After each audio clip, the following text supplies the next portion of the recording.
Yur seni. Opa, sal xijolat bo'lyapman-da. Voy nega xijolat bo'lasan? Xavotir olma. Akam bilan adam chet elga ketganlar. Yur, hozir akam bilan turamiz. Assalomu alaykum akajon, biz keldik. Ya, ustoz. Ya, sizlar bir-biringlarni taniysizlarmi? Ziyoda, nega bu Madinaga maxfiyroq aytmading? Bu men o'quvchim-ku axir. Voy aka, o'zingiz ham qiziqmagansiz-ku. Mayli, bo'lar ish bo'pti. Madina endi bu yog'iga faqat o'qishdan xayolingda bo'lsin. Ustoz, men boshqa maktabga o'tqizing. Nimaga, tinchlikmi? Maktab onam eslatyapti-da. Bu narsa hozir iloji yo'q-ku. Ya, nimaga iloji yo'q Sardor aka? Aman borman-ku. Buni o'zim nazorat qilaman. Ertaga hujjatlarni ham o'zim tayyorlayman. Nima deysiz? Sen o'zing maktabingga o'tkazmoqchimisan buni? Eplarmikin? Eplab ketadi, xavotir olmang. Ha, mayli unda. Ertaga o'zing maktabingga olib borgin unda. Xo'p. Ya, menga qara.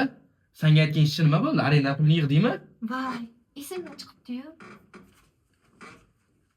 Mana bu $1000 bu kafeni arendasi.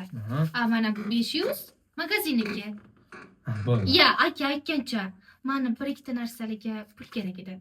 Ko'pmasmi Navoda singiljonim? Yetadi. Rahmat aka. Topganingizga baraka bersin. Yur Madina. Qara bunga ertaga o'zing olib borgin maktabingga. Xo'p.